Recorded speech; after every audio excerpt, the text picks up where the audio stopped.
Alors, je commence toujours.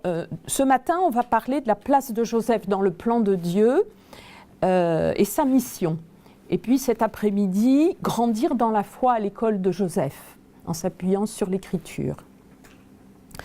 Il est toujours important de commencer en disant que la Bible a quelque chose d'extrêmement riche, puisqu'elle était écrite en araméen et en hébreu, on va dire en hébreu, parce que la langue hébraïque est polysémique, c'est-à-dire qu'elle s'ouvre comme un éventail et qu'un mot a, pas une multitude, mais plusieurs sens qui peuvent parfois être curieusement sembler opposés, on va dire, et pas du tout. Et cette richesse de la langue hébraïque va se retrouver dans les noms de la Bible, et c'est ce qui nous intéresse évidemment pour celui de Joseph. Joseph, c'est celui qui cache, d'abord, c'est dans son nom, hein.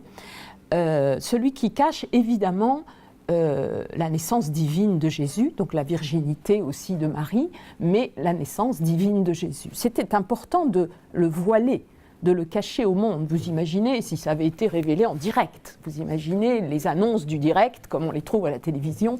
Piou, Nazareth aurait été une ville, voilà, avec les persécutions bien sûr aussi, mais les déviances du coup que ça pouvait, hein, c'est pas un gourou qui est en train de naître. Donc celui qui cache, c'est un sens qui a été évoqué dès le 1er siècle par un père de l'Église, saint Ignace d'Antioche, 1er siècle. Le deuxième évêque de cette ville, qui était la plus ancienne de la chrétienté quand même, donc vous voyez que là, les fondations sont déjà là. Il est père et docteur de l'Église.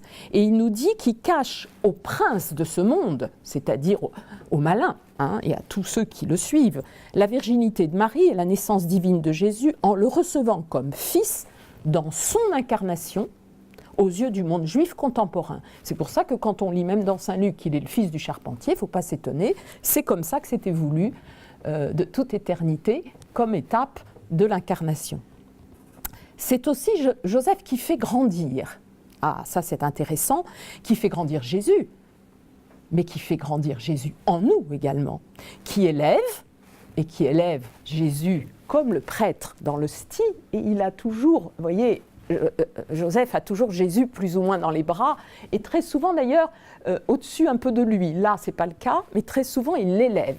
Ce geste d'élévation, qui est aussi le geste de l'offertoire et de la consécration, est terriblement important pour comprendre Joseph, on y reviendra. Donc qui élève, qui fait croître Jésus, qui fait croître aussi bien d'ailleurs qui croit lui-même, parce que c'est ça aussi l'essence hébraïque, qui croit et qui fait croître, qui élève et qui est élevé, voilà, il y a passif, actif dans tous les noms, ce qui évidemment donne du coup à sa mission une ampleur assez extraordinaire. Donc qui fait croître, ça c'est important. Pardon, j'ai perdu ma ligne, mais bon, je vais la retrouver. Oui, ça c'est saint Irénée qui nous dit ça. Saint Irénée, évêque de Lyon, donc moi je suis assez proche du coup de saint Irénée, deuxième évêque de Lyon, il est père et docteur de l'Église aussi, et 1700 ans avant que l'Église ne le reconnaisse officiellement, comme celui qui est protecteur de l'Église, eh bien lui il évoque déjà Joseph, 2e siècle, comme chef et protecteur de l'Église. Les pères de l'Église, il ne faut pas oublier qu'ils ont toutes les racines. Nous, on n'invente rien en joséphologie. On ne fait que révéler les richesses de la tradition. Et peu à peu, donc, les pères de l'Église tenteront tous d'approfondir d'Origène, par exemple, qui en dit beaucoup, saint Maxime le Confesseur aussi, saint Jean Chrysostome, extraordinaire, saint Jérôme, beaucoup, saint Augustin, énormément aussi. Chacun va mettre en valeur, approfondir un des aspects, on pourrait dire, une des richesses de Joseph. Ce que moi j'appelle, et ce qu'ils appellent aussi, le mystère de Joseph. Parce qu'approfondir, ça implique qu'il y a un mystère qui ne sera jamais révélé totalement, sauf à la fin des temps. Voilà, alors pour s'appuyer sur ça, souvent on me dit, bon, il n'y a rien dans l'écriture, alors je dis pas du tout, il y a 2 livres évidemment clés, l'Ancien et le Nouveau Testament. Alors, dans l'Ancien, il y a quand même quelque chose de très intéressant, c'est qu'on commence par les origines du monde, dans la Genèse, l'histoire d'Abraham, toujours dans la Genèse, Isaac et Jacob, et vous avez un chapitre 4 qui termine la Genèse, très intéressant, c'est l'histoire du patriarche Joseph et de ses frères, qu'on voit beaucoup comme une prophétie de Jésus, et c'en est une. Mais c'est aussi une prophétie de Joseph. Voilà, donc il y a 14 chapitres, 11, 13, 11 chapitres, 14 pour l'histoire de Joseph et de ses frères. C'est donc le plus long des ouvrages, enfin des livres plutôt, pardon, sur la Genèse et sur Joseph. Il le clôt d'ailleurs. Donc ça, c'est une clé. Relire véritablement ce livre de la Genèse à travers ces 14 chapitres sur l'histoire de Joseph, c'est suivre toute la vie de Joseph jusqu'à sa mort. Voilà. Donc c'est une clé. Deuxième clé extrêmement importante, j'en parlais tout à l'heure, c'est le Nouveau Testament, bonne nouvelle, qui commence par la généalogie de Joseph en Saint Matthieu. Il ne faut pas oublier que Saint Matthieu, c'est un juif, et que pour lui, tous les rites juifs, la famille juive, la symbolique juive, le monde juif, tout ce qui est fait que Jésus est né dans un monde qui est un monde juif, lui le connaît.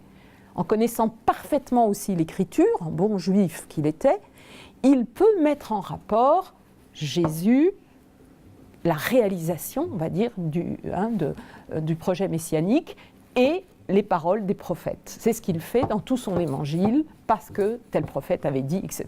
Alors chez lui, c'est vraiment extraordinairement pouf, il prouve, il dit, il prouve.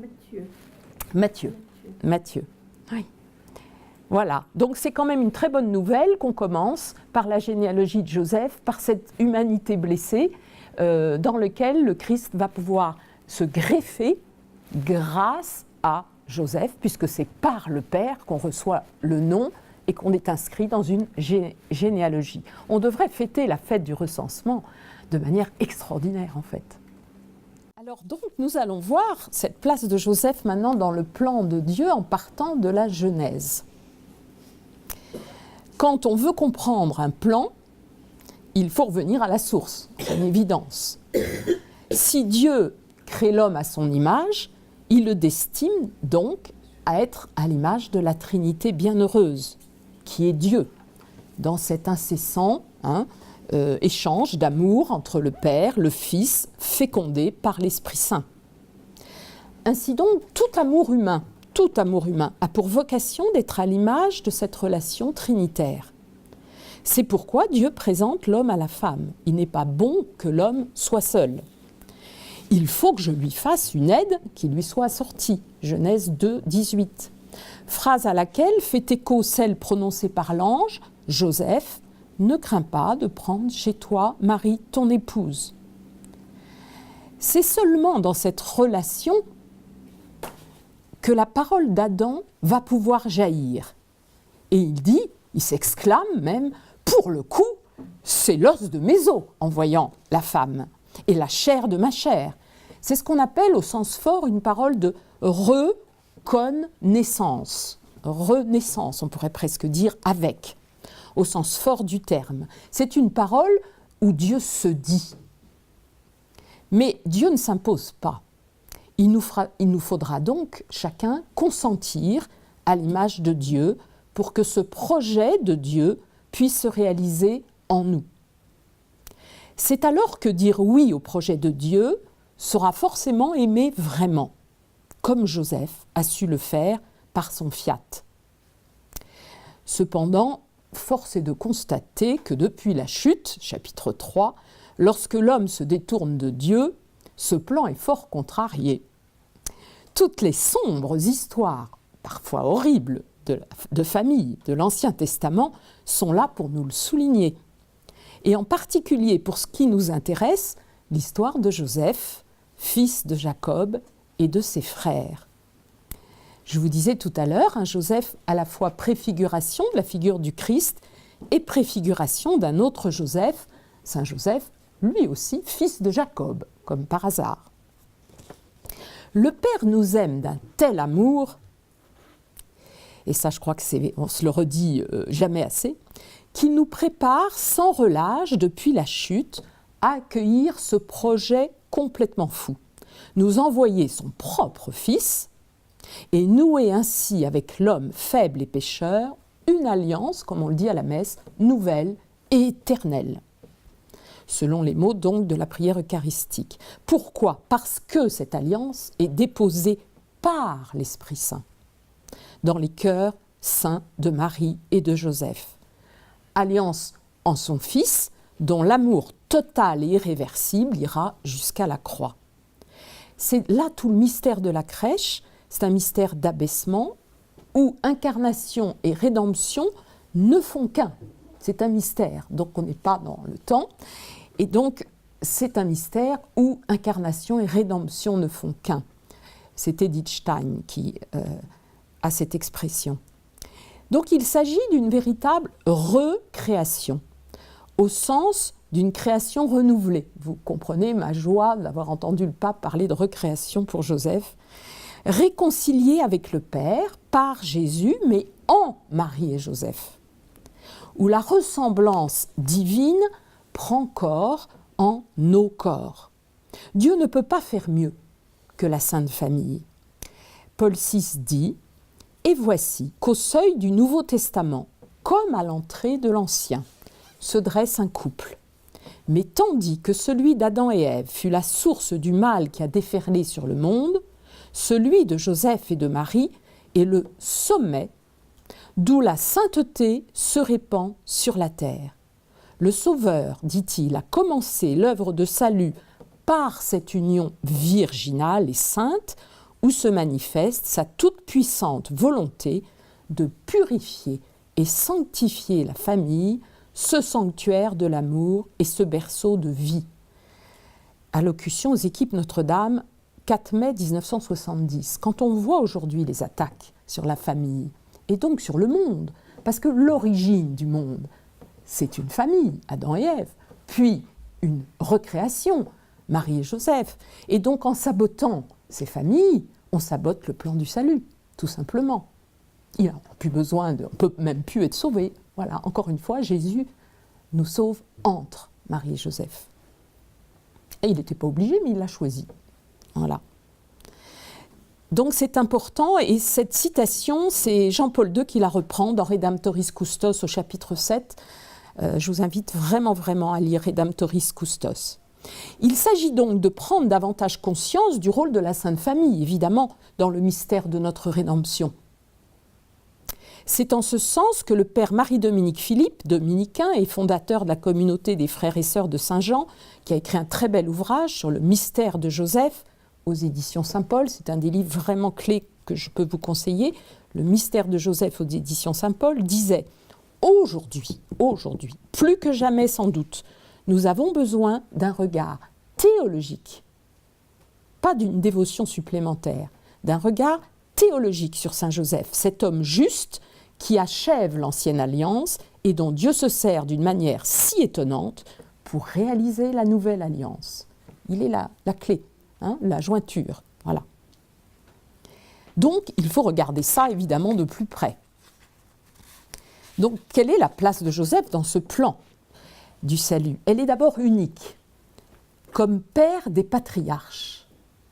Marie est mère des patriarches. À Fourvière, elle est reconnue comme telle dans un très beau vitrail. Un jour, on pourra faire un vitrail de Joseph comme père des patriarches. C'est d'ailleurs un titre qui est dans les litanies traditionnelles de Joseph, dans la tradition de l'Église. C'est ce que Matthieu, d'origine juive, je vous le disais, nous révèle lorsqu'il nous communique, dit-il, le livre des origines de Jésus-Christ, fils de David, fils d'Abraham, et il continue, il descend. Ce livre commence à Abraham pour se terminer à Joseph, l'époux de Marie, de laquelle est né Jésus, que l'on appelle Christ. Chez un autre évangéliste, Saint Luc, la généalogie de Jésus se situe au moment de la préparation de son ministère. Ça se complète de façon extraordinaire. Juste après que le ciel se soit ouvert pour son baptême, reconnaissant la filiation divine de Jésus. Saint Luc précisera « Jésus, à ce qu'on croyait, fils de Joseph ». J'aime beaucoup ces petites nuances derrière ce mystère de l'identité. Jésus, à ce qu'on croyait, fils de Joseph. Pas forcément à tort, dit-il, mais il y a plus. Voilà. Comme il n'est pas suffisant de le relier à Abraham, le salut étant offert à tous, Saint Luc en païen converti, lui, grec, lettré et familier de saint Paul, rappelons-nous ces mots, il n'y a plus de saint Paul, il n'y a plus ni juif, ni païen, nous sommes tous appelés à une même espérance. Lui, saint Luc, fait donc remonter de manière tout à fait juste la lignée de Joseph dans l'autre sens, jusqu'à Adam, fils de Dieu. Voilà, donc on a vraiment l'échelle dans les deux sens. Avec lui, la chaîne de l'alliance est radicale et universelle. Nous sommes tous, chacun de nous, inclus dans cette longue généalogie. Il y a donc un lien unique de Joseph avec le tout début de la création. C'est ce regard de Dieu sur cet homme juste qu'il nous faut absolument découvrir. Comme Adam se situe au point de départ de l'alliance de Dieu avec les hommes, comme les patriarches sont dans la foi de la promesse le point de départ d'alliance nouvelle au pluriel, c'est la belle formule de saint Irénée, père de l'Église, là aussi, la double accoutumance, dit-il, Dieu avec l'homme et l'homme avec Dieu. Eh bien, Joseph est, lui, le point de départ dans la foi, d'une façon tout à fait différente, dans une pauvreté et un dépouillement extraordinaire, de l'alliance par excellence, de l'alliance parfaite de Dieu avec l'homme en Christ, parce qu'elle est achèvement de l'alliance avec Abraham, reprise radicale de l'ancienne alliance depuis la chute. Dieu se fait homme donc par l'incarnation de son Fils, dans cette sainte famille. C'est une vérité en fait qui est prodigieuse, qui nous dépasse infiniment. Joseph devient père, le père, écoutez bien, de celui qui est lui-même la nouvelle alliance. Il devient le père de celui qui est lui-même la nouvelle alliance. Parce que Dieu est ce qu'il fait. Ça aussi, c'est la vérité de la définition de Dieu. Dieu est ce qu'il fait. Voilà, il y a achèvement et reprise radicale de tout dans ce projet. Je disais donc place unique, maintenant place fondamentale, fondation. En tant qu'époux de Marie, choisi comme tel par Dieu, c'est pas... Joseph permet en quelque sorte que la nouvelle alliance se réalise en elle par l'Esprit Saint. On le dit peu, ça, mais c'est important, parce qu'il y a une incarnation dans un monde juif, avec une tradition que Dieu a choisie, qui est bien particulière, et qui est d'ailleurs dans beaucoup de pays aussi. C'est Joseph, c'est l'époux, c'est le père qui permet que la nouvelle alliance se réalise en elle par l'Esprit Saint. Donc comment Dieu aurait-il pu se passer de l'adhésion libre de Joseph à son projet? C'est absolument impensable.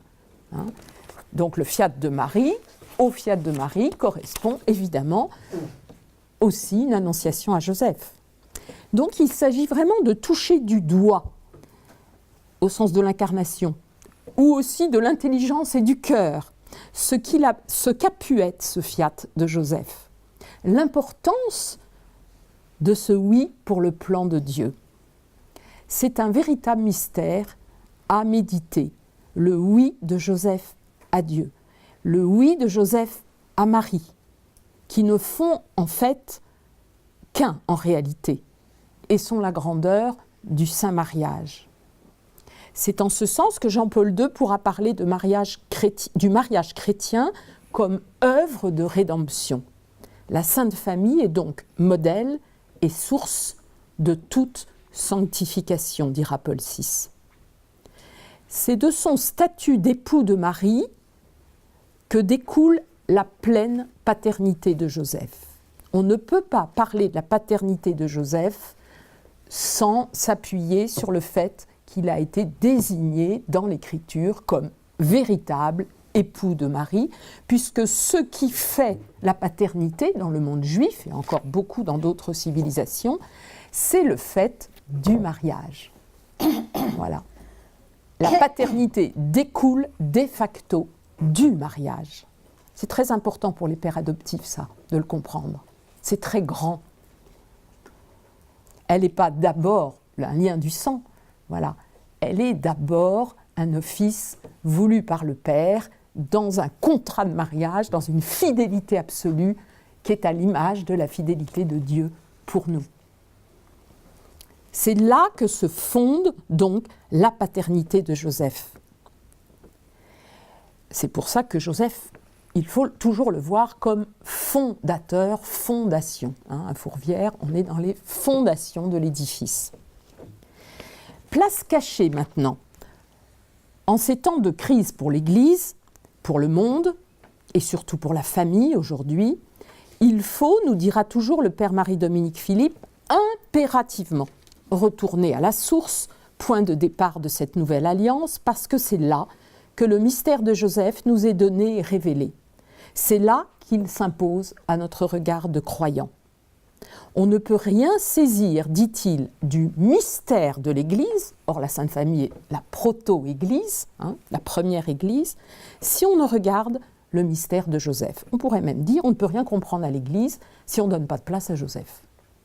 Ça ne veut pas dire que Marie n'est pas extrêmement importante comme figure de l'Église, mais il y a une figure complémentaire. Là, j'en ferai sauter sûrement plus d'un. Je parle surtout des prêtres sur leur chaise, pas tous, mais ça n'empêche que c'est une évidence à travers ce qui est dit, et y compris par les papes. Et pourquoi, dit le Père Marido, c'est l'Esprit Saint qui l'a voulu ainsi, dit-il, grand maître de l'histoire. Ben oui, qui a pris l'initiative dans ce couple? Qui féconde ce couple? Qui est donc dans la volonté d'amour sur ce couple, dans la mission de ce couple? C'est l'Esprit Saint. S'il a voulu ainsi, ben à nous peut-être humblement de recevoir ce mystère dans l'Esprit Saint. On ne peut rien saisir du mystère de l'Église si on ne regarde le mystère de Joseph. C'est l'Esprit Saint qui l'a voulu ainsi, grand maître de l'histoire, le retour à la source en vue de détecter l'essentiel est ce qui doit donner un nouvel élan de vie et d'amour aujourd'hui. C'est pourquoi, insiste-t-il, aujourd'hui l'Esprit Saint demande à l'Église de regarder d'une manière très spéciale le mystère de Joseph pour y trouver lumière, élan de vie et d'amour. Merci à votre évêque de l'avoir compris pour ce week-end et de l'avoir dit dans tous les médias, là, voilà, que ce diocèse allait être consacré à Joseph. Saint Irénée dira, de même qu'il a pris un soin affectueux de Marie et s'est consacré avec joie à l'éducation de son fils, de même, il est gardien et protecteur de son corps mystique, l'Église, dont la Sainte Vierge est la figure et le modèle. Il y a une figure, un modèle et un protecteur et un gardien du corps mystique. Alors ne pleurons pas quand l'Église n'est pas ce qu'on rêverait qu'elle soit, parce qu'on a quand même oublié de prier le protecteur. Dans quelle Église, aujourd'hui, on prie régulièrement Joseph pour les vocations, pour l'Église, pour les prêtres, pour les mariages, pour les jeunes? Mais c'est son rôle. Il ne va pas s'imposer, il faut lui demander. Au patronage Saint-Joseph, on prie tous les jours. Dans des lieux comme ça, on l'a compris, c'est évident. Et évident. Chaque après-midi, bienvenue. Eh bien, bravo. Mais on le fait dans la famille Saint-Joseph, les pèlerinages des papas, je ne dis pas que nulle part. Je parle de l'Église globalement à découvrir cela, tout simplement, globalement. Et je pense que notre pape va s'y employer parce qu'il va continuer. Il a quand même consacré vraiment tout son pontificat à Saint-Joseph. Il a la fleur de nard qui est symbole de Joseph sur son étendard de pape. Il a été officiellement intronisé pape le jour de la Saint-Joseph. Nous, on a appris ça par un téléphone portable au moment où on était dans notre groupe de prière à Fourvière. À ce moment-là, ça sonne, touc, et on annonce qu'il va être intronisé le jour de la Saint-Joseph. Vous n'imaginez pas notre joie dans le groupe de prière à Saint-Joseph. Voilà. Mais tout ça, voilà, c'est le plan de Dieu qui se déroule, et par chacun de vous et votre présence ici, il continue à se dérouler. Voilà. Excusez-moi, depuis quand on le nomme à la consécration? Depuis peu. Alors la date exacte, je ne l'ai pas dans ma tête. Mais c'est pape, alors ça a été préparé par Joseph Ratzinger avant qu'il soit même pape, continué par le pape donc, quand il était pape, et ensuite je dirais que Jean-Paul II la mise en acte. Mais à la limite, ça fait longtemps déjà que c'est préparé. Et puis, il faut connaître, je disais tout à l'heure, le père Lataste, qui est un dominicain extraordinaire et qui a donné sa vie pour ça. Voilà, par une lettre tout à fait officielle qu'il a écrite au pape en disant « Je donne ma vie pour que s'accélère ce processus de reprendre Joseph dans tous les canons de la messe, pas simplement dans le canon 1 ». Voilà. Ça a été le don de la vie du père Joseph Lataste qui a produit cela. Là aussi, il faudrait rendre grâce vraiment. C'est quelque chose d'extraordinaire. Parce qu'évidemment, être dans ces textes, c'est dans les canons de la messe, c'est le reconnaître comme jouant un rôle dans ce plan de rédemption, dans ce plan de salut. Voilà. Redemptoris custos déjà, mais voilà. Je pense que ça continue, cette reconnaissance, oui. Voilà. Donc le 8 décembre 1870, le pape Pie IX, qui était un grand admirateur de Joseph et grand ami de Joseph, il reconnaissait par décret Saint Joseph officiellement comme protecteur de l'Église universelle, mais vous voyez, il a fallu du temps. Saint Irénée l'annonce, IIe siècle, et 1870, Joseph est patient. Jésus et Marie et Dieu le Père aussi, visiblement, à chaque moment, son opportunité de nous faire... Dans la vie de Jésus, Saint Joseph, c'est ce que vous avez dit, il se retranche. Oui, tout à fait. Oui. Mais on verra pourquoi, parce que c'est très intéressant. C'est quoi ce retrait? Il a un sens, c'est pas du tout qu'il disparaît. Au contraire, vous pouvez imaginer les contemplatifs disparaître. Non, elles disparaissent pas. Elles sont au cœur du monde. Il n'y a pas plus au cœur du monde que les religieuses contemplatives. C'est pour ça qu'elles rayonnent forcément d'un visage déjà de ressuscité, quoi. Alors, comment découvrir ce mystère? Maintenant, le comment. Parce que là, on a vu un peu les fondations, les grands traits, mais comment découvrir ce mystère? À travers la parole de Dieu. On citait tout à l'heure Ancien et Nouveau Testament, avec le fameux Joseph, fils de Jacob et ses frères. Vous connaissez sûrement son histoire. Il devient, après une persécution terrible, pensez à Saint Joseph à chaque fois qu'on dira quelque chose. Joseph était le petit dernier, enfin l'avant-dernier, je crois le petit dernier. En tout cas, il a été considéré comme le chouchou de Jacob, le préféré de Jacob, donc jalousie de ses frères. Et là, on retrouve finalement le début de la création et les combats des frères ennemis qui veulent évidemment le supprimer parce qu'il y a la haine. Quand on est, voilà, jalousie, c'est Satan, il n'y a pas d'autre mot. Donc voilà, on retrouve vraiment l'essentiel de la Genèse déjà et de la chute. Et puis ils le mettent au fond d'un puits. C'est très intéressant parce que ce puits, il est à la fois synonyme de mort parce qu'il n'y a pas d'eau, mais il peut être aussi synonyme de source. Et le puits de Jacob, c'est toute une symbolique aussi qu'il faudrait approfondir. C'est souvent auprès d'un puits que Jésus donne son eau vive. Et l'eau, quand on voit l'apparition de Cotignac, c'est très important, cette eau vive, où Joseph joue un rôle en disant, va chercher cette eau vive, bois cette eau vive. Donc, il est évidemment vendu par ses frères, là aussi, trahison des trahisons, vendu par ses frères, et ce sont finalement des Égyptiens qui l'emmènent en Égypte, pays de toutes nos servitudes. Joseph a donc, dès le départ, une mission, quelque part, pour aller au pays de toutes les servitudes. Voilà, donc c'est aussi notre chemin. Nous aussi, nous sommes appelés à parcourir ce pays de nos servitudes pour pouvoir être sauvés. Il est même emprisonné, carrément. Voilà, alors on a inventé une sombre histoire, comme quoi la fameuse Potiphar, il en serait amoureux, etc. N'importe quoi, vous savez, hop, en prison, voilà. Et là, il a des songes qu'il raconte à ceux qui sont autour de lui, voilà. Et suite à ce songe qu'il va expliquer à la demande de son gardien, le gardien sidéré, parce que ce songe a un rapport avec l'Égypte, l'avenir de l'Égypte et tout ce qui va se passer, va en parler à Pharaon. Pharaon, dans la Bible, c'est à la fois, bien sûr, le chef, mais c'est aussi, quelque part, une certaine figure de Dieu. Voilà, je dis une certaine, voilà. Et donc, Pharaon va le prendre comme vraiment, comme quelqu'un d'extraordinaire. Il va être subjugué par ce Joseph qui analyse les songes aussi clairement et qui voit si nettement le plan de Dieu dans les événements. alors les vaches maigres, les vaches grasses et puis d'autres songes, qu'il va prendre Joseph comme son intendant.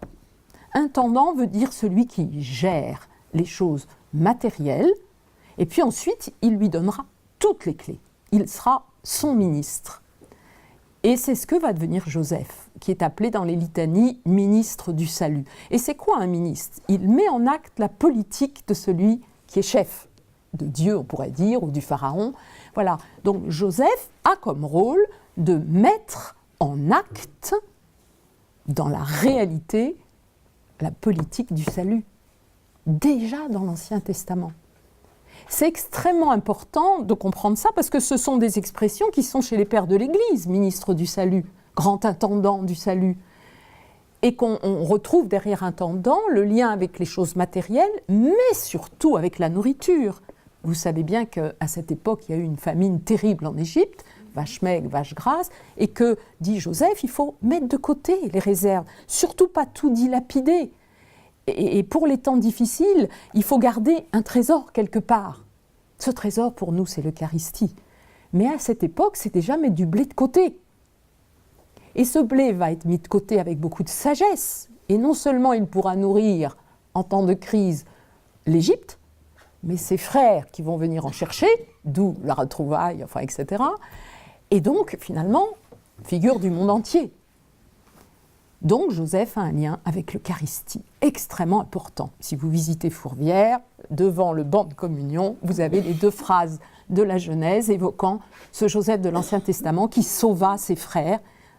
Et ensuite, vous passez dans le chœur, et là, on a le rôle de Joseph, le rôle eucharistique, on pourrait dire, de Joseph dans la rédemption. Voilà. Donc là, j'essaye de vous montrer. Donc, il est intéressant de voir que la figure de ce Joseph de l'Ancien Testament qui nourrit ses frères est dispensateur d'un pain de vie. Il sauve. Mais il est dispensateur. Voilà, donc c'est important de comprendre ce rôle pour les prêtres, mais pour chacun de nous.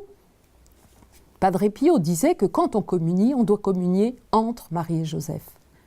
C'est-à-dire qu'on doit recevoir Jésus de Marie et Joseph. Et lui, il avait des visions. Quand il élevait l'hostie, il voyait Jésus, Marie et Joseph. Et il a beaucoup témoigné de ça. C'est exactement ça. Marie et Joseph ont un rôle dans ce don de l'Eucharistie pour le monde, ce don de leur Fils au monde.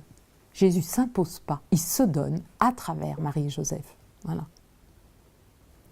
Et donc, il est intéressant de voir ce rôle. Il est intendant de la maison de Pharaon. Il est aussi gestionnaire, ministre de la maison de Dieu. La maison de Dieu, c'est l'Église, c'est le monde, en fait.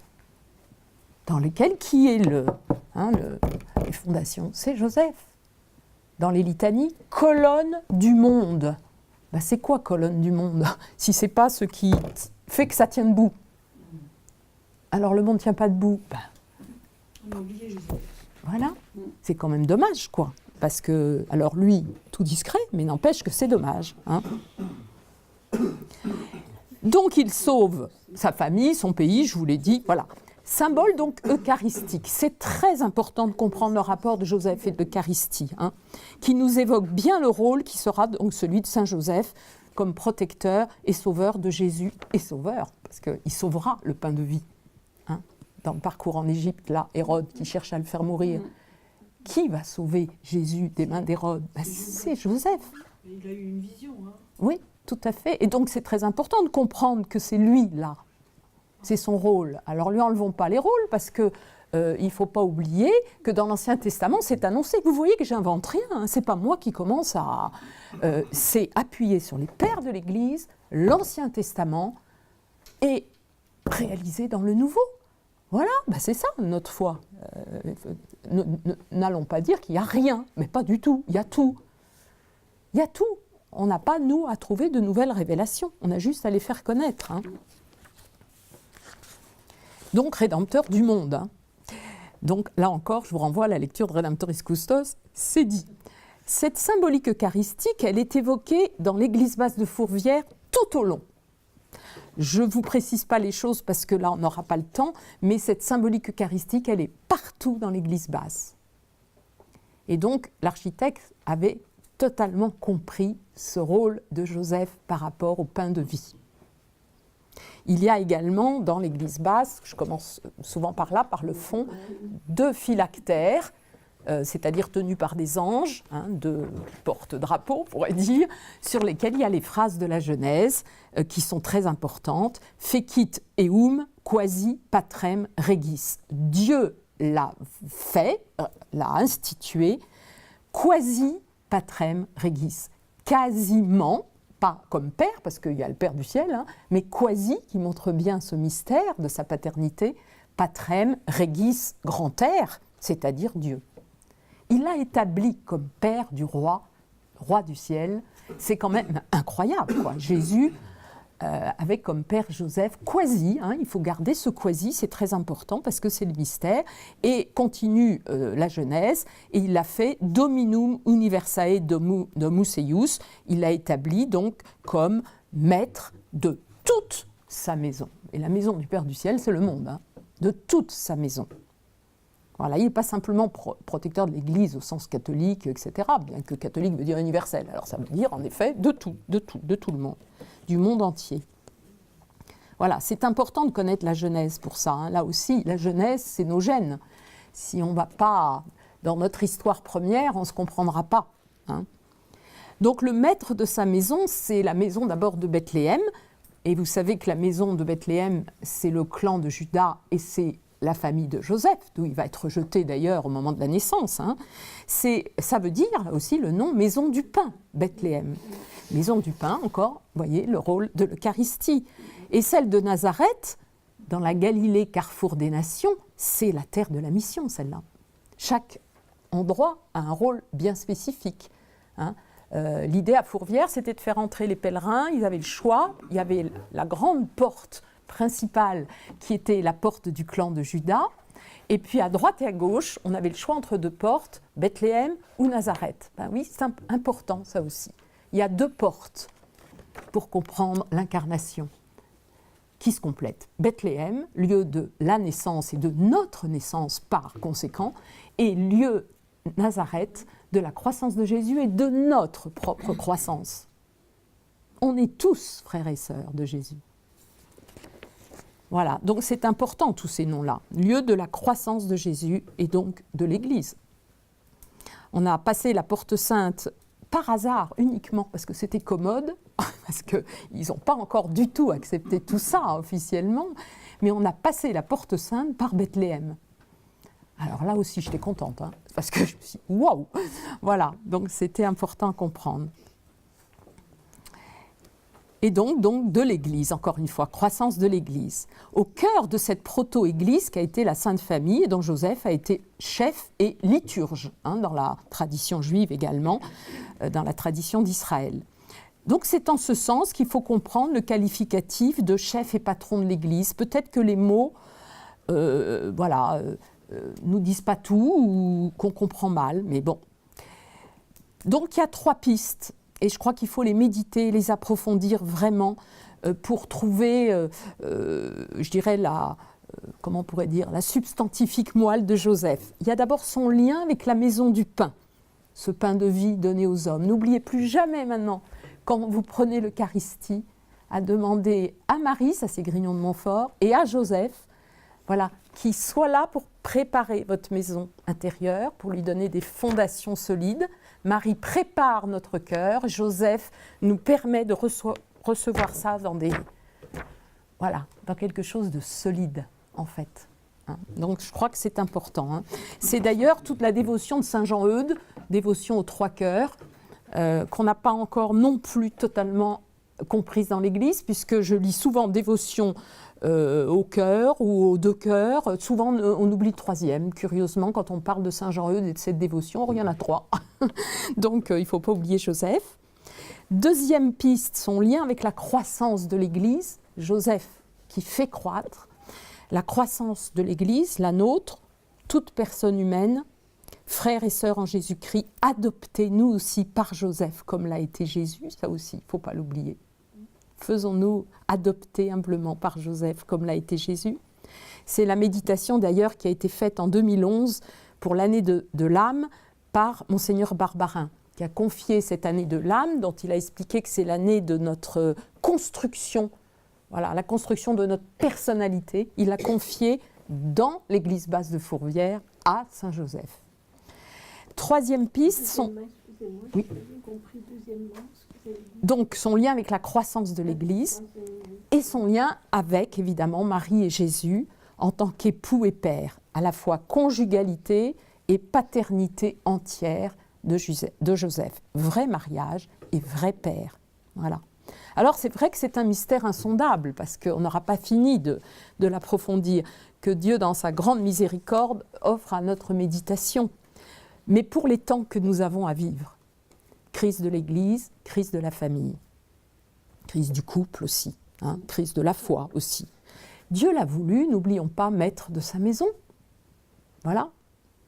Dans la maison de Joseph, qui est celle de Jésus et de Marie, évidemment, nous apprenons à vivre les trois fondamentaux. La foi, l'espérance et la charité. C'est une invitation à nous mettre à l'école de Joseph, comme Jésus a su, lui aussi, si bien le faire. Parce que Jésus s'est mis à l'école de Joseph.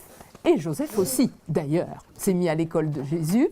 Et c'est ça dans cette sainte famille. Jésus à l'école de Marie, Marie à l'école de Jésus, etc. Vous voyez, c'est sans doute ce circuit d'amour extraordinaire, sans plus haut, plus bas, plus petit, plus grand, plus machin.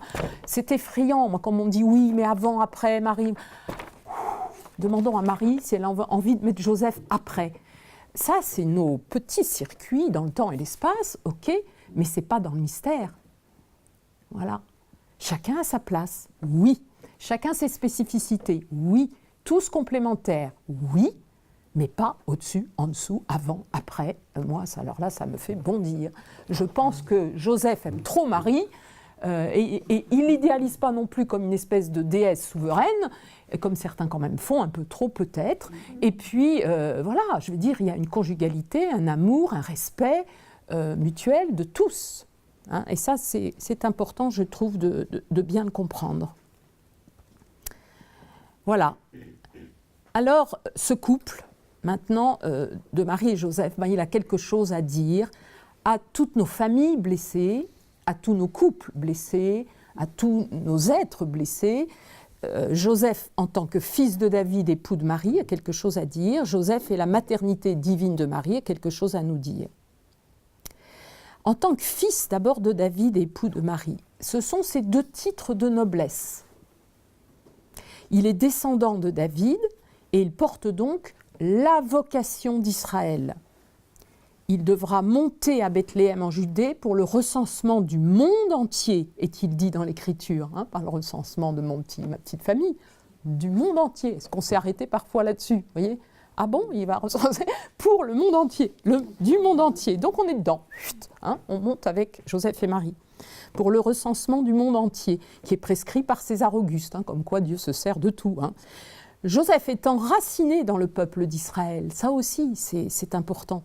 Il est fils de David, dernier rejeton de Jessé, toujours les plus petits, les plus bas, comme frère André, choisi par Dieu parce que le Seigneur voit le cœur.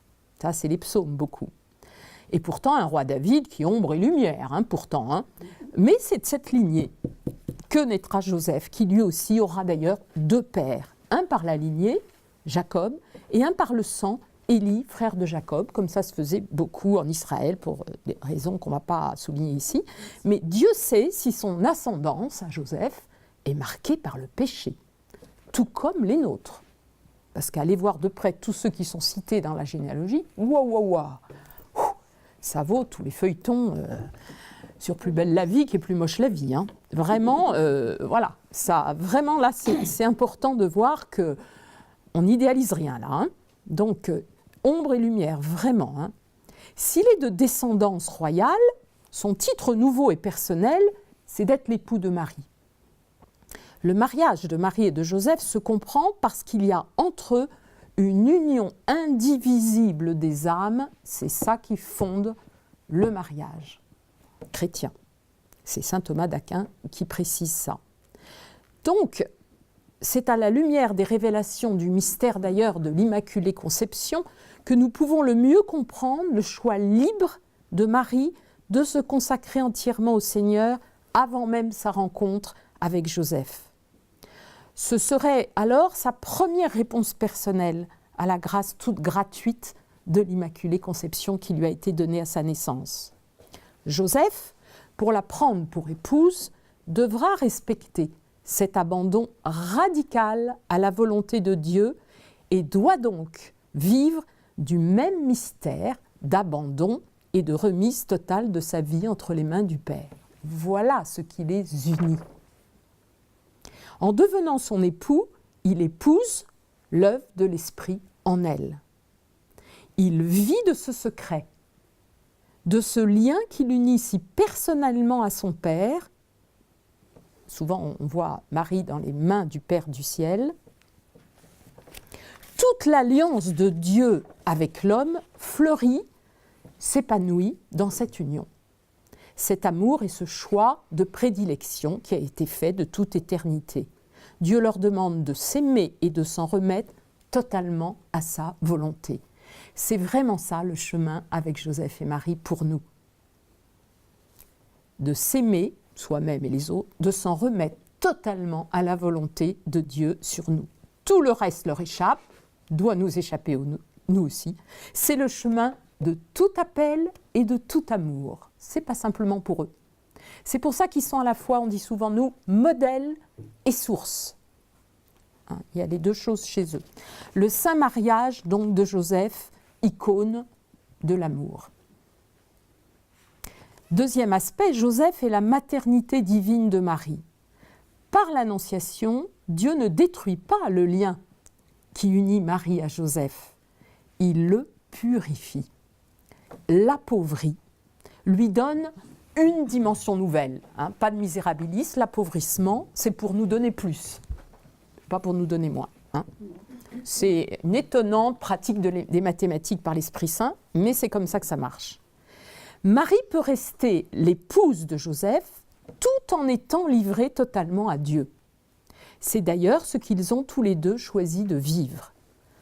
D'où le comment de Marie d'ailleurs, puisqu'elle s'est totalement consacrée au Seigneur dans une virginité parfaite, et la beauté de sa foi lorsque l'ange lui demande de s'en remettre totalement à l'Esprit Saint et à la puissance du Très-Haut. C'est une sorte de rapt d'amour du Père qui veut Marie tout à lui et lui demande de coopérer à son œuvre d'amour, au don de son Fils bien-aimé aux hommes, mais librement. D'où l'intervention d'ailleurs d'un messager qui permet cette liberté, d'un intermédiaire.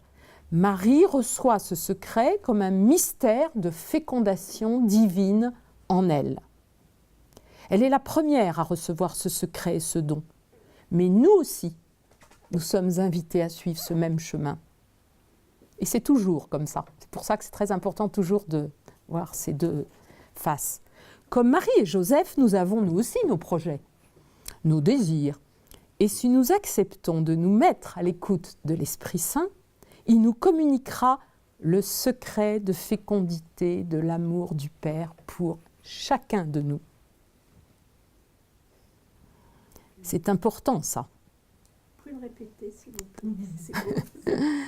Comme Marie et Joseph, nous avons nos projets, nos désirs, mais si nous acceptons de nous mettre à l'écoute de l'Esprit Saint, il nous communiquera, l'Esprit Saint, le secret de fécondité. C'est ça la mission de l'Esprit Saint, un secret de fécondité de l'amour du Père, il le reçoit du Père, pour nous. Et je dirais qu'il l'exprime par Jésus incarné sur la croix. Et au fond, ça se résume aussi dans toujours laisser naître le Fils en nous. Toujours laisser naître le Fils en nous. C'est en ce sens que la crèche, c'est vraiment quelque chose d'universel. Il n'est pas né uniquement là et on fête son anniversaire. Ah ben pourquoi on le met déjà alors il n'est pas né... Non. Nous, c'est ce mystère qu'il nous faut, mystère de l'incarnation bien sûr, mais c'est ce mystère de laisser naître le Fils en nous. Et c'est évidemment par Marie et Joseph qu'on peut laisser naître ce Fils en nous. Hein. C'est pas en direct. Hein. Non, il n'y a rien qui se fait en direct. Hein.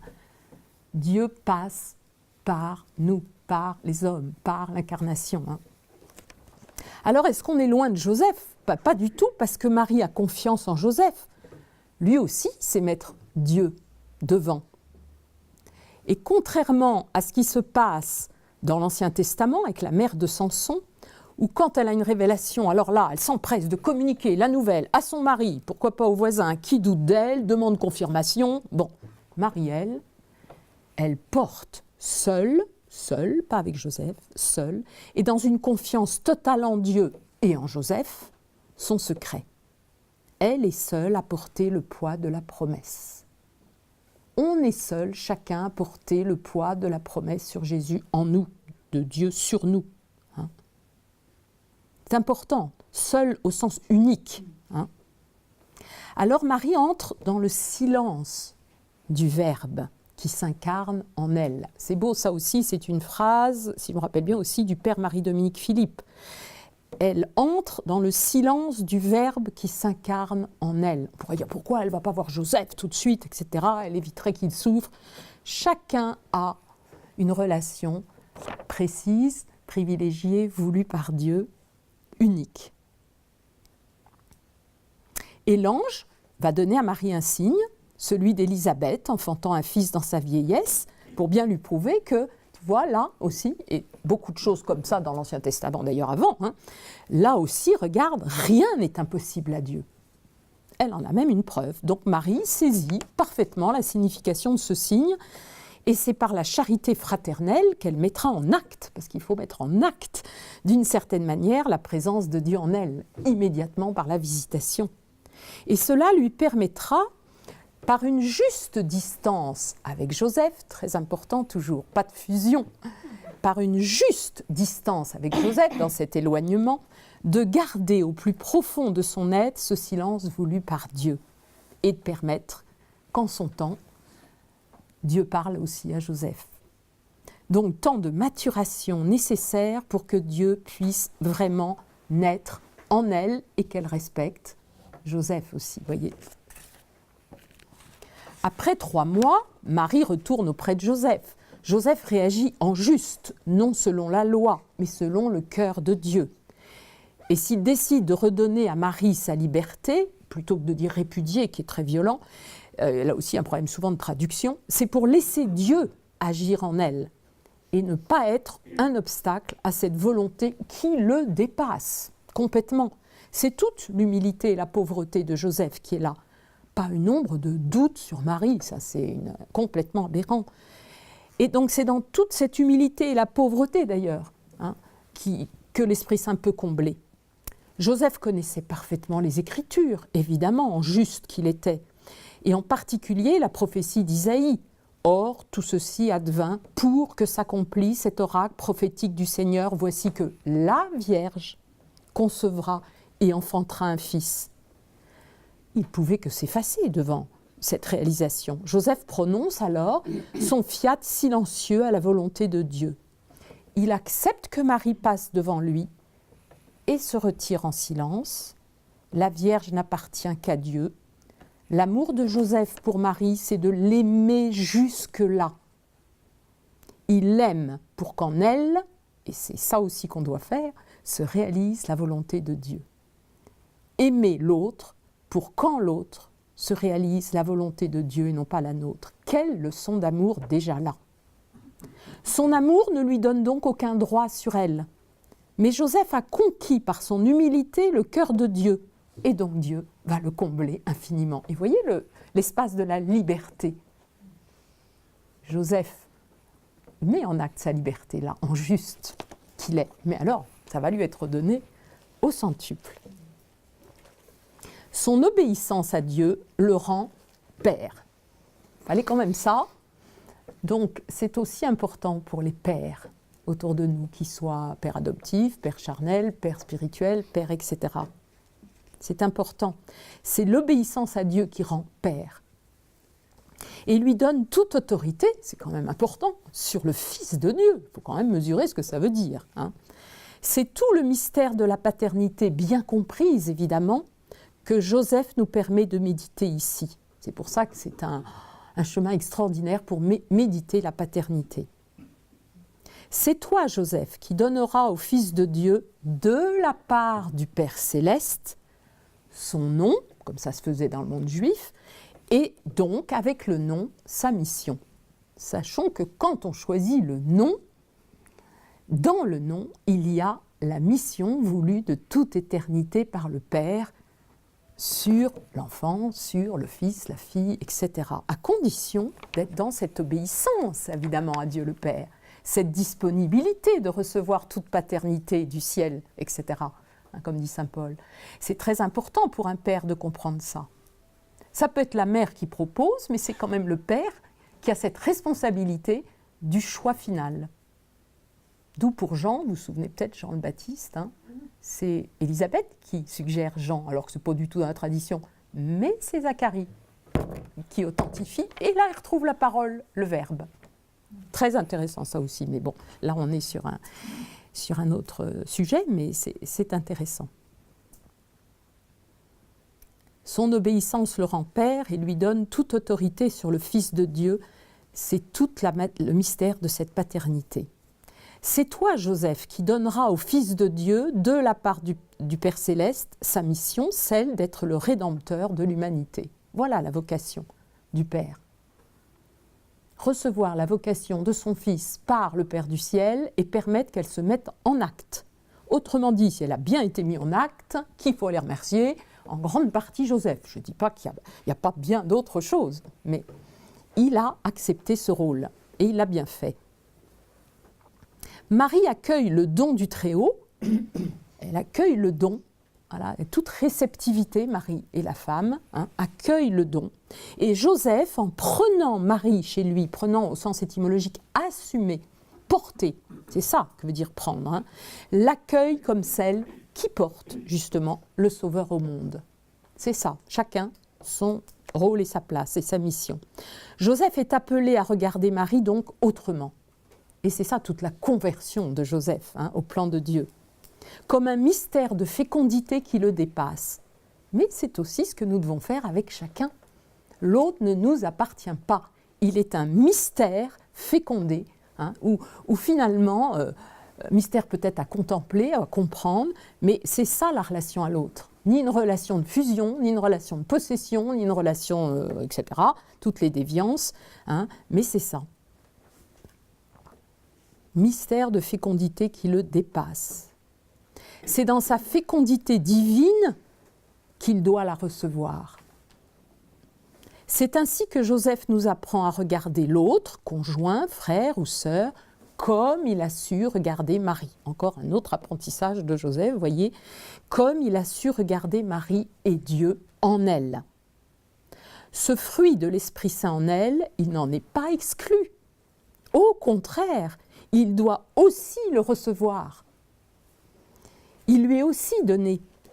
Dieu lui redonne toute autorité sur Marie et sur celui qu'elle doit enfanter. Donc de sa pauvreté, il reçoit le centuple par l'action de l'Esprit Saint, comme on disait tout à l'heure. Ça, c'est l'arithmétique donc de Dieu, parce que lui, il fait de la soustraction une multiplication. Nous, non, bon. Il avait tout remis, tout lui sera remis. Joie de Joseph, évidemment, qui est le chemin d'ailleurs des béatitudes, où avec Marie, les passés maîtres. C'est ça le secret des béatitudes. Laissons ça, laissons les pleurs, il nous sera donné la joie. Là, il y a un passage dans les béatitudes à faire, c'est vraiment une rédemption. Et sur ce chemin des béatitudes, il est passé maître avec Marie. Tout ce qui est à son épouse étant à lui, le fruit des entrailles de Marie est à lui aussi. Un fils lui est donné, nous aussi, et quel fils ? Tout ce que le Père lui a donné, Marie le donne à Joseph. C'est aussi ça la fécondité du mariage. Miracle de l'amour. Il y a un fruit à ce mariage, c'est Jésus, vous imaginez. Et nous aussi. Dans la relation, dans le mariage, dans la vie consacrée, c'est la même chose. Alors pour conclure sur ces différents aspects-là, je dirais que Joseph, c'est l'autorité, parce que c'est important de dire bien le mot autorité. Auctoritas, ça veut dire qui fait grandir. N'oubliez pas non plus ce sens. Augeo, qui augmente, qui en met toujours plus. Donc c'est l'autorité, mais du pauvre. pauvre au sens qu'il va devenir beaucoup plus riche. Vous voyez, enfin, il faut toujours là aussi, qui lui permet d'être grand, mais à la façon de Dieu lui-même. Dieu aussi est pauvre, il mendie notre amour. Hein. Mais Dieu aussi a cette autorité de faire croître ses enfants. Donc, il est grand à la façon de Dieu lui-même. En ce sens, le Père Doss disait à Lourdes qu'il était l'ombre du Père, mais ce n'est pas une ombre, et le Père tout dans la lumière et lui dans l'ombre. Ça veut dire, une ombre, c'est ce qui dessine les contours du Père. Voilà. Eh bien, il dessine les contours du Père. La grandeur de l'autorité de Joseph, c'est de s'exercer évidemment sur le Fils de Dieu. Dieu a éprouvé pour ça Joseph. Hein. Il lui a donné une autorité unique au regard de l'immense confiance que Joseph lui a manifestée. Joseph, donc, c'est celui qui nous apprend ce chemin de la confiance et de l'espérance dans les épreuves. Toute épreuve est faite pour la résurrection. Joseph, là aussi, nous l'apprend. Toute épreuve est faite pour la fécondité au centuple. Moi, j'ai vécu ça à travers ma vie. Aujourd'hui, j'ai vécu vraiment des choses extrêmement difficiles. Aujourd'hui, je le dis avec le sourire. Pourquoi ? Parce que, à travers ça, Dieu m'a comblé, mais au centuple. Voilà. Alors, du coup, après, moi, je bénis pour tout ce que j'ai pu vivre maintenant. Mais oui, vraiment. Joseph a su ne plus regarder que la volonté du Père et ne pas s'arrêter à son propre jugement ni à celui des autres. Et je crois qu'on touche là l'essentiel de sa sainteté, comme chemin de sainteté pour nous aussi, parce que c'est la sainteté, ça. Voilà, c'est tout, c'est le juste, quoi. Ajuster à Dieu, c'est ça. Ce n'est pas une question de justice avec nos petites ornières à nous, c'est être totalement ajusté à Dieu, quoi. Et ça implique, voilà, ne plus regarder que la volonté du Père, ne pas s'arrêter à son propre jugement humain ni à celui des autres. Voilà. C'est ça la sainteté de Joseph, qui est la sainteté même, vivre parfaitement donc en fils du Père. Joseph a vécu parfaitement en fils du Père pour pouvoir devenir père du Fils de Dieu. C'est quand même incroyable. Mais c'est aussi le chemin qui nous est demandé. Nous ne pouvons pas être pères sans être parfaitement fils de Dieu. Si on ne se reconnaît pas fils de Dieu, nous ne serons pas investis de cette confiance que Dieu nous fait en nous donnant la paternité sur quelqu'un d'autre. Pourquoi ? Parce qu'on va la faire dévier. C'est d'ailleurs à travers les Écritures ce que le peuple a fait. On veut un roi, on veut une autorité. Résultat, ils n'étaient pas fondés en Dieu. Alors, bon, ils veulent un roi, on va leur donner un roi. Bon, mais ils vont se casser la figure. Voilà.